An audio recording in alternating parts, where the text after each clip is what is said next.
Hello everyone. All India बार examination 19 हो चुका है और बीसीआई ने ऑफिशियल आंसर की भी जारी कर दी है।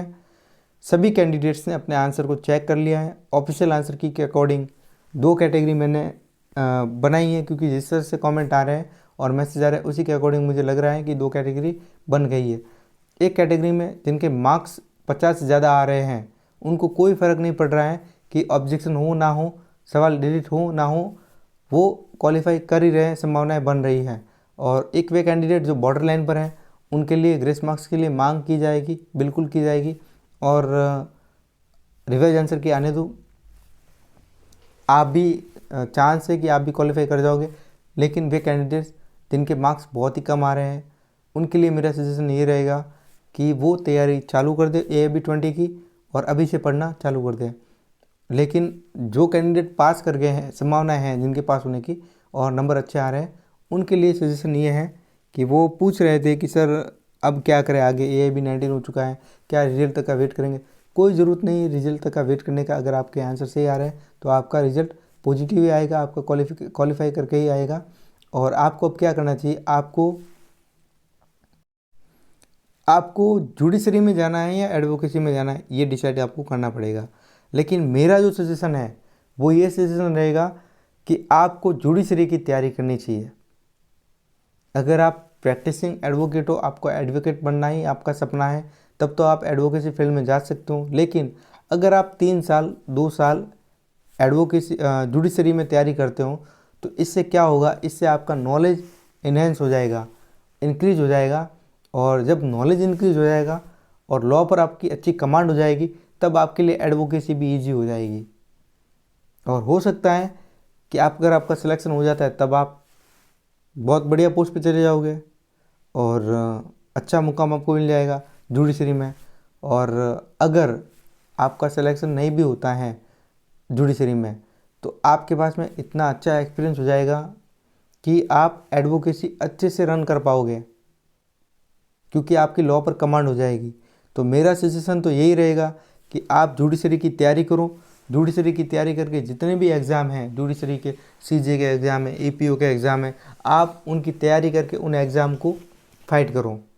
और उससे ये होगा कि आपके लॉ पर कमांड अच्छी हो जाएगी, पढ़ने की हैबिट हो जाएगी। और अगर आपका सिलेक्शन हो जाता है तो बहुत बढ़िया बात हो जाएगी, बहुत अच्छी बात होगी, आप कहीं न कहीं अच्छे मुकाम पर चले जाओगे। लेकिन अगर आपका सिलेक्शन नहीं होता है तो फिर आपको और प्रयास करने चाहिए। फिर भी अगर नहीं होता है तो फिर आप एडवोकेसी फील्ड में जाओगे, तब आपको निश्चित तौर पर फ़ायदा मिलेगा जुडिशरी का।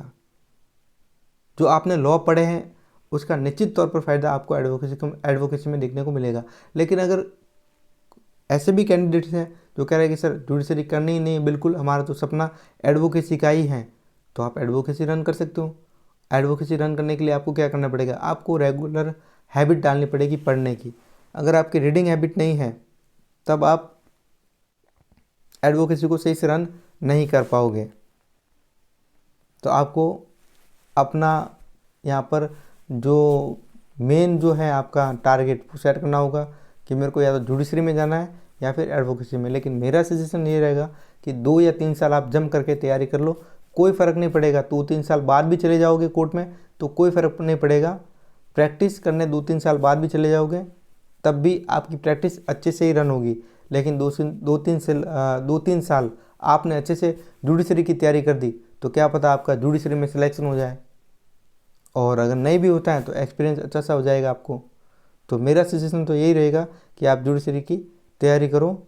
और एडवोकेसी अगर आपका सपना है और एडवोकेसी में ही जाना है तब आप एडवोकेसी में जाओ और अच्छे से उसको, और एडवोकेसी में जाते हो तो फिर आपको हैबिट डालनी पड़ेगी पढ़ने की। यानी कि आपको IPC, CPC, CRPC और एविडेंस, इन पर अपनी कमांड अच्छे से बनानी होगी। आपको रेगुलर हैबिट डालनी पड़ेगी, केस लॉज को पढ़ना पड़ेगा और सुप्रीम कोर्ट के जजमेंट को देख करके अपडेट रहना पड़ेगा। जब आप पूरी तरह से अपडेट रहते हो तब आपकी एडवोकेसी अच्छे से रन होगी, अदरवाइज आपकी एडवोकेसी रन नहीं होगी अच्छे से। बात करते हैं, कई सारे कैंडिडेट अभी भी कमेंट में पूछ रहे हैं कि सर सेफ स्कोर क्या है। देखो मैंने आपको वीडियो बार बार देखने के लिए बोला था कि अगर आपको समझ में नहीं आता तो बार बार देख लो, लेकिन अगर फिर भी आपको नहीं समझ में आ रहा है तो फिर से समझा देता हूँ कि सेफ स्कोर आपका 50 नंबर का रहेगा अगर आप जनरल ओबीसी से हों, जनरल या ओबीसी से हों, और ऑब्जेक्शन वाले सवालों को मिला करके आपके 50 नंबर आ रहे हैं, तो फिर मान के चलो 4 नंबर के सवाल डिलीट भी हो जाते हैं तो आपका स्कोर हो जाएगा 46 और कट ऑफ चली जाएगी 43, या फिर भी आप क्वालिफाई कर जाओगे। इसलिए 46 जो होगा 48 और 50 के आसपास ये आपका सेफ स्कोर है। यहाँ से आपके क्वालिफाई करने के चांसेस बहुत ज़्यादा हैं। और अगर आप शेड्यूल टाइप से हों तो आप ऑब्जेक्शन वाले सवालों को मिला करके 45 मार्क्स ला रहे हों, ऑब्जेक्शन वाले सवालों को मिला करके 45 मार्क्स आपके आ रहे हैं, तब आपका जो है वो क्राइटेरिया सेट हो जाएगा। और 4 या 5 सवाल डिलीट भी कर देता है तब भी कट ऑफ रहेगी 38 की, 39 की रहेगी, तब भी आप पास हो, तो आपको घबराने की ज़रूरत नहीं है। लेकिन कई सारे कैंडिडेट ये कह रहे हैं कि सर हमारे ऑब्जेक्शन वाले सवालों को हटा के 45 मार्क्स आ रहे हैं, ऑब्जेक्शन वाले सवालों को हटा दो तो हमारे 45 मार्क्स आ रहे हैं, हमने ऑब्जेक्शन वाले सवालों को गिना ही नहीं है। तो अगर आपने नहीं गिना है और जनरल ओबीसी से हो और आपके 45 मार्क्स आ रहे हैं, तब आप मान के चलो कि थोड़े बहुत सेफ जोन में हो, क्योंकि फिर 96 से कट ऑफ निकाली जाएगी, 43-44 आएगी तो आप पास हो जाओगे, बिल्कुल पास हो जाओगे, दिक्कत वाली बात नहीं है, क्योंकि आपके नंबर कम होने वाले नहीं है, 45 ही रहेंगे।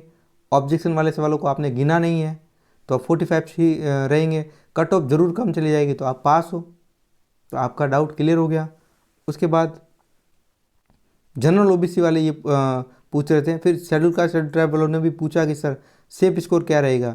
देखो अगर आपने ऑब्जेक्शन वाले सवालों को नहीं गिना है और आपके 40 नंबर आ रहे हैं तब आप पास हो, किसी भी हालत में पास हो, क्योंकि कट ऑफ कम भी चली जाएगी तो आपके वो नंबर तो कटेंगे नहीं, 40 के 40 रहेंगे और कट ऑफ बनेगी 38-39 की, तो आप पास हो, कोई दिक्कत वाली बात नहीं है। तो अब क्वेश्चन मत पूछना क्योंकि कमेंट में पूछ रहे हो आप बार बार। अजय कुमार ने कमेंट किया, सर मेरे 44 मार्क्स आ रहे हैं और मैं ओबीसी से हूँ, क्या मैं पास हो सकता हूँ? देखो 45 नंबर आपको लाने थे 100 में से, लेकिन अब कट ऑफ चली जाएगी 96 सवाल और आपने ऑब्जेक्शन वाले सवाल नहीं गिने हैं और आपके 44 मार्क्स आ रहे हैं, तो कट ऑफ 44-43 जाएगी, आप पास हो जाओगे। ठीक है, ऑब्जेक्शन वाले सवाल नहीं गिने हैं तब। फिर उसके बाद में नम्रता पाटिल, इन्होंने पूछा है कि सर मेरे 45 मार्क्स आ रहे ऑब्जेक्शन वाले सभी क्वेश्चन छोड़ के। बिल्कुल आप पास हो, एब्सोल्यूट पास हो, अभी मैंने इसी वीडियो में आपको पूरा डिटेल में समझाया है। फिर उसके बाद में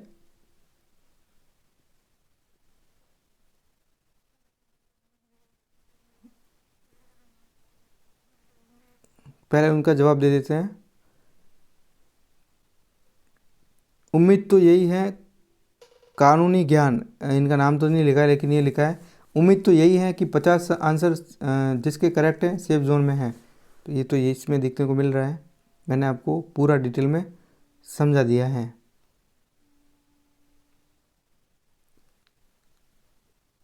तो ये सवाल बार बार पूछे जा रहे हैं कि सर आंसर में वाइटनर यूज कर दिया, आप क्या इफेक्ट रहेगा। देखो बार काउंसिल ऑफ इंडिया को आपको मेल करना है, मेल करोगे तो बार काउंसिल ऑफ इंडिया के नोटिस में रहेगा, आपके पास में एज एविडेंस भी होगा कि मैंने मेल किया था, मेरे से गलती हो गई थी। कंप्यूटर जो है वो आपकी कॉपी चेक करता है ओएमआर शीट, और ओएमआर शीट में अगर गलती होती है, वाइटनर होता है तो वो चेक नहीं कर पाता है, चेक नहीं कर पाता है तो आपका रिजल्ट रुक जाता है, विथल्ड हो जाता है। विथल्ड होता है तो आपका एक मैनुअली पैनल बैठता है बीसीआई का, वो चेक करता है, फिर बाद में जारी कर दिया जाएगा, तो टेंशन लेने की ज़रूरत नहीं है। सर अमित जी कह रहे हैं कि सर आंसर चेंज होता है तो फिर क्या फ़र्क पड़ेगा। देखो आंसर चेंज होता है तो फ़र्क तो पड़ेगा ही, जिन सवालों के सवाल आपके सही हैं और आंसर चेंज हो जाता है तो वो सवाल गलत हो जाएंगे, और जो गलत है और आपके आंसर से जो आपके आंसर आपने भरे थे वो ही गलत थे और वो आंसर की में आपको चेंज देखने को मिलते हैं तो आपके नंबर बढ़ जाएंगे।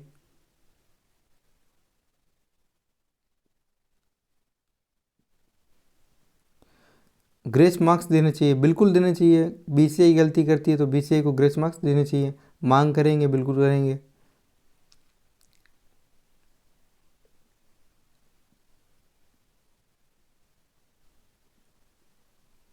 क्योंकि मैं एक वीडियो तो AIB 19 कैंडिडेट्स के लिए बनाता ही हूँ, और बाकी मैं राजस्थान APO के एग्ज़ाम की तैयारी करवा रहा हूँ, और BNS की सीरीज चालू कर रखी है, और साथ में एविडेंस लॉ की भी चालू करूँगा। मुस्कान जी कह रही बार बार की एविडेंस लॉ की, यहाँ पर मैसेज देखने को मिलेगा।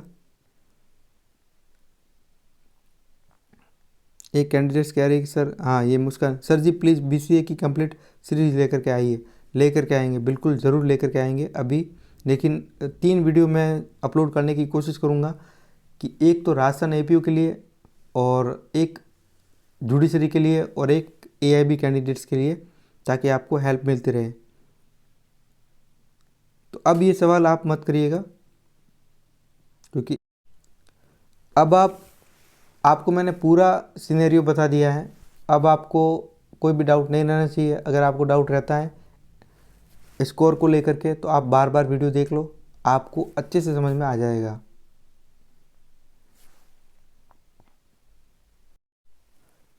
फिर वही क्वेश्चन एक बार और डिस्कस कर लेते हैं लास्ट में, जुडिशरी वर्सेस एडवोकेसी। तो मेरा सजेशन आपके लिए यही रहेगा, AIB हो चुका है और आपके अच्छे मार्क्स आ रहे हैं, तो आप जुडिशरी की तैयारी करो। और एडवोकेसी आप अगर 2-3 साल बाद भी करोगे, जुडिशरी में सिलेक्शन नहीं होता है उसके बाद भी करोगे, तब भी आपकी जुडिशरी अच्छे से रन हो जाएगी। तो पहला टारगेट आप जुडिशरी का रखो। मेरा सजेशन तो ये रहेगा, 2-3 साल आपकी लाइफ के इसमें चले जाएंगे जुडिशरी में, तो आपका एक्सपीरियंस अच्छा हो जाएगा और आपकी लॉ पर कमांड अच्छी हो जाएगी। अगर लॉ पर कमांड अच्छी है तो जाहिर सी बात है एडवोकेसी आपकी अच्छे से रन हो जाएगी। धन्यवाद।